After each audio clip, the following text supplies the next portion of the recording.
ආයුබෝවන් දුවේ පුතේ. ඉතින් අපි හැමදාමත් ඔයාලත් එක්ක හැම වෙලෙදිම ඉන්නව නේද? අපි ඉතින් ඔන්න 6 වෙනි ශ්‍රේණියට 2026 වර්ෂයට යන්න ඉන්න පොඩිත්තන්ට අපේ පන්ති ආරම්භ කරලා දැන් තියෙන්නේ. අපි දැන් මේ අලුත් විෂය නිර්දේශයට අදාළව, ඒ කියන්නේ මොඩියුල විෂය නිර්දේශයට අදාළව අපි 6 වෙනි පාඩමට යන්න දැන් සූදානම්ෙන් ඉන්නවා. ඉතින් අපි පහුවලා එන්න දැන් සම්බන්ධ වුණේ නැති දරුවෝ ඉන්නවනම් දැන්ම කතා කරලා සම්බන්ධ වෙන්න. එතකොට අර පහුගිය පාඩම් ටික අපහු අපිට කරලා දෙන්න පුළුවන්. එහෙම අපි සාමාන්‍යයෙන් ළමයින්ව අමාරු වෙන විදිහට ඒ වැඩේ කරන්නේ නැහැ. අපි හැමදාම කරේ ළමයි එක්ක සාකච්ඡා කරලා එයාට පහසු වෙන විදිහේ දේවල් තමයි අපි හැමදාම කරේ. එතකොට තමයි ඉගෙන ගන්න පුළුවන් වෙන්නේ. අපහසුයෙන් ඉගෙන ගන්න බෑ. ඒක තමයි තේරුම් ගන්න ඕන දේ. අපිට ඉස්සෙල්ලා කැමැත්තක් ඇති වෙන්න. ඒ කැමැත්ත අපි ඇති කරගන්න ඕනේ. ඉතින් ඔන්න මේ 6 වෙනි පාඩමේ නම් තියෙන්නේ මේ පොඩක් විනෝදජනක වැඩක් කරන්න තියෙන්නේ.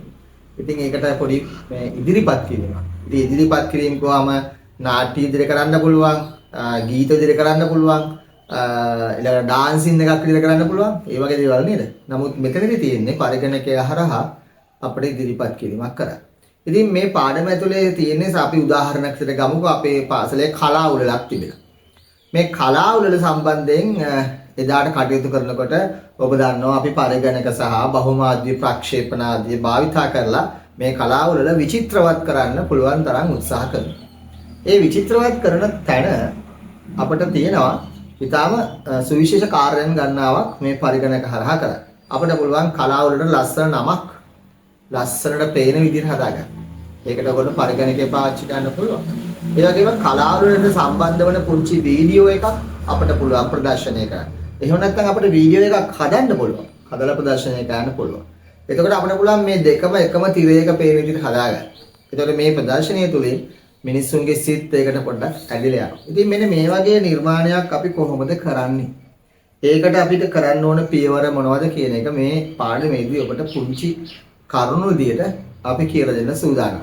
ඉතින් මේ පාඩම අපි හැම වෙලෙදීම ඔබට කලින් දැනුවත් කරනවා පාඩමේදී අපි කරන්න ඕන දේවල් මොනවද කියලා.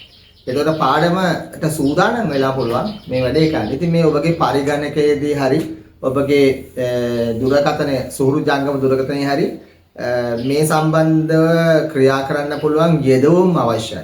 වීඩියෝ එකක් ප්ලේ කරන්න පුළුවන් ප්ලේයර් එකක් තියෙන්න ඕනේ. දැන් අපි උදාහරණයක් ගත්තොත් VLC ප්ලේයර් එක හරි එහෙම නැත්නම් තව පැත්තකින් MP4 දුවන්න පුළුවන් ප්ලේයර් එකක්, Windows Media Player, ඒ වගේ Winamp එක, ඒ වගේ මොනවා හරි ප්ලේයර් එකක් ඔබට තියෙන්න ඕනේ.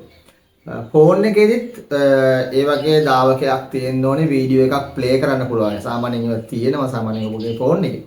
එතකොට ඒ වගේම අපිට අකුරු ටිකක් ලස්සනට හදාගන්න නම් අපිට ඒකට සම්බන්ධ කරන්න පුළුවන් softwares ටික. අඩුම වශයෙන් සරලව කිව්වොත් එහෙම අපිට Word MS Word එකේ අපිට අකුරු ටිකක් හදාගන්න පුළුවන්. එහෙම නැත්නම් Photoshop එකේ පුළුවන්. Corel Draw එකෙන් හදාගන්න පුළුවන්. Illustrator එකෙන් පුළුවන්. InDesign වලින් පුළුවන්. ඒ වගේ පරිගණකයේ වෙන යෙදවුමක් තියෙනවා. ඊට අමතරව ෆෝන් එකෙත් අපිට ටෙක්ස්ට් එකක් ටයිප් කරලා පාට කරන්න පුළුවන් වෙන යෙදවුමක් ඇප් එකක් තියෙන්න ඕනේ.